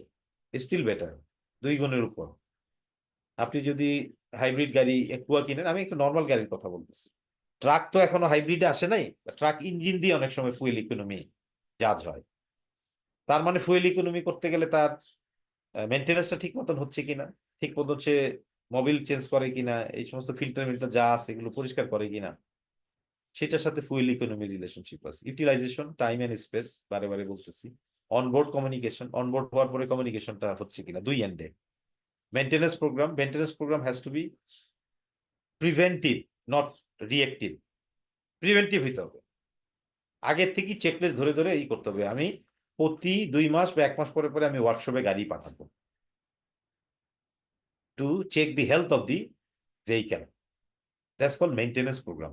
সিস্টেম রিলেটেড শিডিউলিংটা কিরকম, vehicle record, operation record, standard, এগুলো সিস্টেম রিলেটেড। পিপল রিলেটেড খুবই ইম্পর্টেন্ট। ইনসেন্টিভ প্রোগ্রাম, কাজ করাইলেন কোনো বেনিফিট দেন না। ট্রেনিং এন্ড ডেভেলপমেন্ট, লেবারের ক্ষেত্রে এটা খুব প্রযোজ্য। খালি যে ট্রাক চালায় তার ট্রেনিং দিলেই হবে না, তাহলে তো ট্রেনিং দিতেই হবে। বাট এই যে লেবার গ্যাং যারা ট্রান্সপোর্ট বিজনেসের সাথে অ্যাসোসিয়েটেড, তাদেরকেও ট্রেন করতে হবে, কারণ দে আর রিলেটেড পিপল। আপনার সুপারভাইজার থেকে শুরু করে লেবার গ্যাং, ওয়্যারহাউসে যারা এটার সাথে যুক্ত, এভরিবডিকে ট্রেন আপ করতে হবে।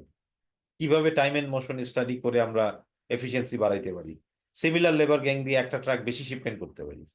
সেগুলি করতে হলে ট্রেনিং, ডেভেলপমেন্ট, স্কিলটা বাড়ানো, অ্যাওয়্যার করা, তাদেরকে ইনসেন্টিভ দেওয়া, এবং তারা ভালো করলো আপনি কোনো ইনসেন্টিভ দিলেন না, তাহলে তো আর হবে না।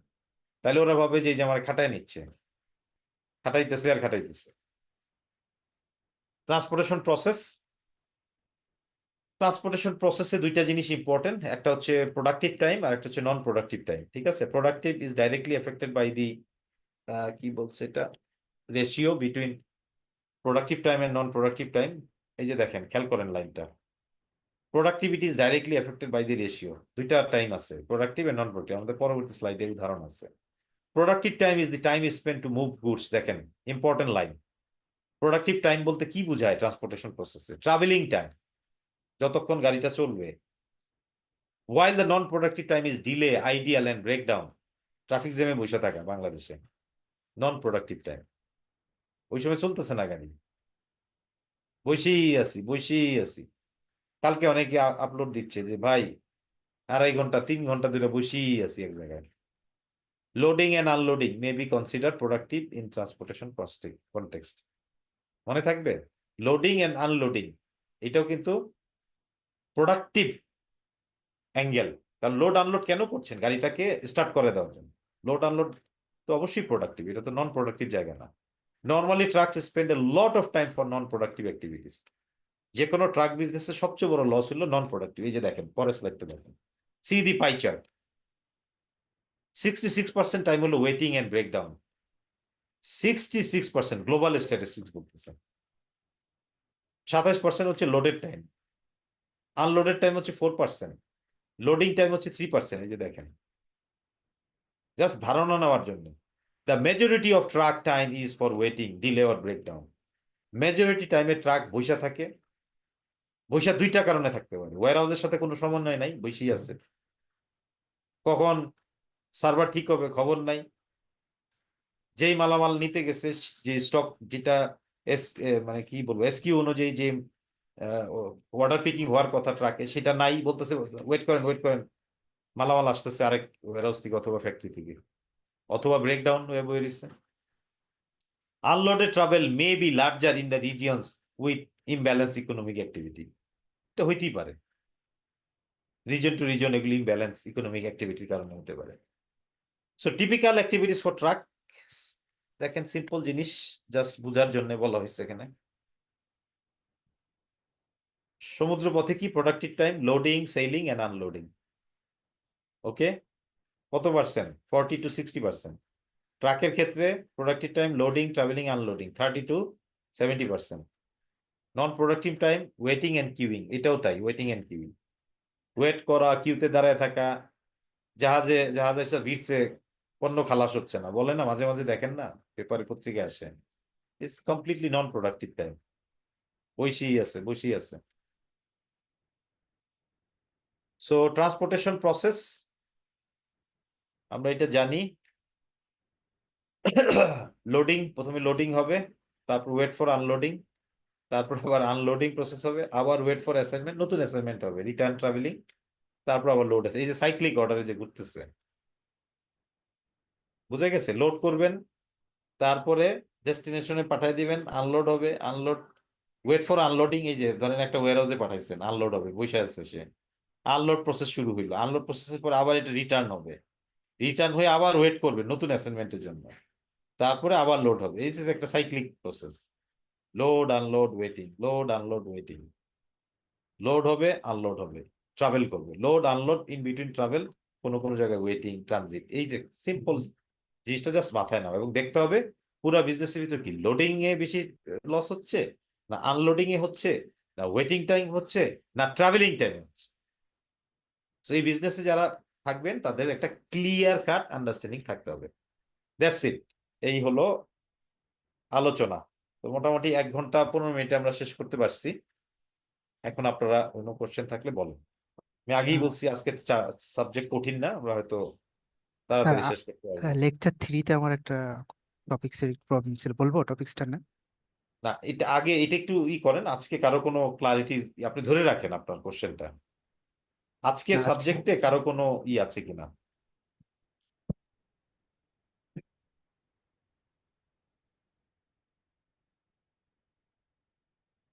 কোথাও কোনো বুঝতে অসুবিধা হয়েছে? I think it's a very easy topics we have discussed হ্যাঁ, টুডে। আজকের ভিতরে স্যার কোনো মানে নাই, ইজি ছিল কোনো। ইজি, ইভেন সিএসসিএম এ যখন ট্রান্সপোর্টেশন পড়ানো হয়, সিএসসিএম, সিপিএলএম, ওই চ্যাপ্টারটা রিলেটিভলি ইজি থাকে সবার কাছে। ট্রান্সপোর্টেশন ইজ খুবই একটা, মানে আমি মনে করি যে একটু মনোযোগ দিয়ে শুনলে, কারণ এগুলো আমরা প্রাত্যহিক জীবনের সাথে যুক্ত, তো যাদের 15 বছরের ক্যারিয়ার, 10-15 বছর, তারা কোনো না কোনো ভাবে এগুলো দেখছেন অর্গানাইজেশনে, সো এগুলো একটু রিলেট করলে ইজি টু আন্ডারস্ট্যান্ড। আজকে লেকচারের শীত পরবর্তী সব না দেখলেও হবে স্যার, জি, ডিসকাশনে হয়ে গেছে। তো আজকে 4th ক্লাস, 5th ক্লাসে আমরা ওয়্যারহাউস নিয়ে আলাপ করবো, which is also very important. হ্যাঁ, ওইটাও একটু আমরা চেষ্টা করবো সুন্দরভাবে আলাপ করার, যাতে আপনাদের বুঝতে সুবিধা হয়। কারণ লজিস্টিক বুঝতে গেলে ট্রান্সপোর্টেশন বুঝতে হবে, ওয়্যারহাউজিং বুঝতে হবে, ডিস্ট্রিবিউশন বুঝতে হবে, ম্যাটেরিয়াল হ্যান্ডলিং ইকুইপমেন্ট বুঝতে হবে, কিছু ফাইন্যান্সিয়াল টার্মস বুঝতে হবে। সো এই transportation and warehousing very very important, and distribution, কারণ এই দুইটার সাথেই ডিস্ট্রিবিউশন রিলেট করে। আপনি ডিস্ট্রিবিউশন মানে কি? ডিস্ট্রিবিউট করবেন টুয়ার্ডস ইউর মার্কেট প্লেস, সেটা করতে গেলে আপনার ভেহিকেল লাগবে, সেটা করতে গেলে ওয়্যারহাউস লাগবে। সেই দুইটার আন্ডারস্ট্যান্ডিং ইজ ভেরি ইম্পর্টেন্ট। এখন জুবাইর ভাই বলেন, আপনার আমার 3rd ক্লাসে কি ছিল আপনার, জি বলেন। মানে একটু শর্টকাটে বলে দিন, কম্পিটিটিভ অ্যাডভান্টেজ থট লজিস্টিক, এই পয়েন্ট একটু আরেকবার শর্টকাটে বললে ভালো হতো। তা শেষের দিকে স্লাইড ছিল, কম্পিটিটিভ জি জি জি অ্যাডভান্টেজ নিতে গেলে 2 ধরনের লিডারশিপ লাগে, একটা বোধহয় কস্ট লিডারশিপ আর একটা বোধহয় সার্ভিস লিডারশিপ, আমি যদি মনে করে থাকি কারেক্টলি, জি দুইটা জি লিডারশিপ ছিল। জি কস্ট সার্ভিস। হ্যাঁ, এখন এখানে লজিস্টিক একটা ইম্পর্টেন্ট রোল প্লে করে। সার্ভিসটা আগে বলি, সার্ভিস হলো আপনার প্রোডাক্টের অ্যাভেলেবিলিটি আছে কিনা, লিড টাইম সঠিকভাবে ম্যানেজ হয় কিনা, মানে ওই যে again time utility, place utility, আমি প্রপার লিড টাইম আমি ম্যানেজ করতে পারলাম না, তাহলে আমার সার্ভিস ভালো হবে না। আমি আমার প্রোডাক্ট লজিস্টিকের মাধ্যমে আমি নিয়ে যাচ্ছি, ট্রান্সপোর্টেশনের মাধ্যমে, কিন্তু আমার কাস্টমার প্রত্যেকবার বিরক্ত হয়। কেন বিরক্ত হয়? কারণ প্রোডাক্টে কিছু ড্যামেজ হয়। তাহলে দায়ী কে? দেখেন, লজিস্টিকের অংশ। কে সেটা? ট্রান্সপোর্টেশন। কে? ওয়্যারহাউস থেকে যিনি উঠায় দিচ্ছেন। বোথ পার্টি আর রেসপন্সিবল। সো এই সার্ভিস লেভেলটাকে লিডারশিপ নিতে গেলে logistic plays a very important. তারা এটা লেভারেজ করে এই অ্যাডভান্টেজ গুলিকে। অন দি আদার হ্যান্ড কস্টের ক্ষেত্রে কি হয়? কস্টের ক্ষেত্রে যদি আপনি প্রোডাক্ট ড্যামেজ আপনি বাড়ান, তাহলে আপনার রিটার্ন বাড়বে না মার্কেট থেকে, অবসোলিসেন্স হইতে পারে আপনার। আপনি প্রোডাক্ট যদি ড্যামেজ করে ফেলেন, প্রোডাক্ট ড্যামেজ করলে সেটাকে আপনাকে ফিরে আনতে হবে। আবার আপনি কস্ট এমন ভাবে নেগোশিয়েট করলেন, আপনার transportation cost is very high, তো ওগুলো তো ইম্প্যাক্ট করবে আপনার প্রোডাক্ট কস্টে। যে যখন আপনি সিমিলার প্রোডাক্ট আপনার কম্পিটিশন বিক্রি করবে আপনার থেকে পার পিস 5 টাকা কমে, একই কোয়ালিটি ইজ মোরলেস সেম, কনজিউমারের পারসেপশনে কোনো পার্থক্য নাই, তখন তো সেই 5 টাকা কমের জায়গায় যাবে। আর যদি দেখে significantly there is a difference, আপনার প্রোডাক্টের কোয়ালিটি ইজ হাই, তখন সে ওই 5 টাকা বেশি দিবে, বিকজ সে তখন ভ্যালু ফর মানিকে করবে, ইম্পর্টেন্স দিবে, যে না আমি 5 টাকা জেনে বুঝিয়ে দিচ্ছি, I know this quality is good, that's why I am paying more, he or she is convinced. বুঝে গেছে? সো লজিস্টিক দুইটা সাইডই আপনাকে কম্পিটিটিভ এজ ওভার দিবে। আপনার ভেন্ডর 3PL ভেন্ডর যদি সঠিক না হয়, আপনি মার্কেটে ভালোভাবে সার্ভ করতে পারবেন না। আপনার ওয়্যারহাউস অপারেশন যদি এফিসিয়েন্ট না হয়, আপনি মার্কেট সঠিকভাবে সার্ভ করতে পারবেন না, ভুলভাল হবে। ভুলভাল কিভাবে হবে? আপনার ইনএফিসিয়েন্ট লেবার গ্যাং, তারা ভুল মাল উঠাই দিবে এক জায়গাটা আরেক জায়গায়। যিনি সুপারভাইজার, উনি দেখা যাবে ভুল অর্ডার পিক করবে। It will have all negative consequence in the market. তারপর যেই ভেন্ডর আপনি সিলেকশন দিচ্ছেন, সে তার কমিটমেন্টের কোনো ঠিক নাই, রিলায়েবিলিটি ঠিক নাই, সে লিড টাইম ম্যানেজ করতে পারে না। It will have all impact on the service quality in the market. আপনার কনজিউমার কাস্টমার খুশি হবে না আপনার লজিস্টিক সার্ভিসে। আর সে তো লজিস্টিক সার্ভিস দেখবে না, সে as a whole supply chain দেখবে, বা অ্যাজ এ হোল কোম্পানি দেখবে। আরে ধুর, এই কোম্পানি তো টাইম মতন মালামালি দিতে পারে না, সিম্পল। সে তো দেখবে জেনারেলাইজ, বাট ভিতরের প্রবলেম তো এই জায়গায়। তার তো এত কিছু জানার বিষয় না যে ওয়্যারহাউসে কে পারে নাই, কে ভুলভাল দিচ্ছে। সে দেখবে আমার প্রোডাক্ট পাইছি কিনা, আমি আমার পণ্য আমি পেয়েছি কিনা টাইম মতো। That's it, that's the bottom line for whom him or her. জি জি বুঝতে পারছি, মানে ফাইনালি জি। যেটা আর কি কি করবে। So logistic plays a very important role. যে প্রথম ক্লাসে আমরা ডিসকাশন করেছিলাম না, অনেকগুলি রাইট জি কোয়ালিটি, রাইট জি জি quantity, right place, right customer, right time, তারপরে হলো কি বলছে, right price, right condition. Condition is also very important. আজকে এমন একটা ভেহিকেলে পাঠাইলেন, আপনার প্রোডাক্ট ড্যামেজ করে ফেলছে। প্রোডাক্ট ড্যামেজ করলে তো কনজিউমার হ্যাপি হবে না, আপনার ফেরত আনতে হবে, রিভার্সাল লজিস্টিক বেড়ে যাবে, তার মানে আপনি কস্ট বাড়ায় দিচ্ছেন উল্টা আর অর্গানাইজেশনে। তো এগুলির সমস্ত কর্মকাণ্ডের সাথে logistic plays a very very important role. Okay, clear? জি স্যার, ক্লিয়ার। সো আর কারো কোনো কোশ্চেন আছে ভাইয়া? না স্যার। না না সো স্যার। না থাকলে আমরা শেষ করি। ইউ গাইজ অলসো টায়ার্ড, আপনাদের পরীক্ষার, আমিও জানি পরীক্ষা দিতে গেলে লোড নিতে হয়। কেউ কেউ হয়তো সকালবেলা উঠছেন, ভোরে হয়তো নামাজ পড়ে শুরু করছেন পড়া, কেউ হয়তো রাত্র জেগেছেন, এবং আবারও বললেন যে দুপুরবেলা আর বিকালের দিকে পরীক্ষা আছে। সো আমি আর টাইম না নেই, since the today's topic is easy, and আপনারাও আমার সাথে একো করছেন যে you understand, so better we wrap up today. ঠিক আছে? তো নেক্সট শুক্রবারে দেখা হবে, আমরা ওয়্যারহাউস নিয়ে ডিসকাশন করবো, ঠিক আছে which is sir. also important class, important aspect within logistic and supply distribution. ঠিক আছে? Okay sir. So okay thank sir. you, ভালো থাকেন, all the best wishes. Thank you. আসসালামু আলাইকুম। আসসালামু আলাইকুম। ওয়ালাইকুম আসসালাম।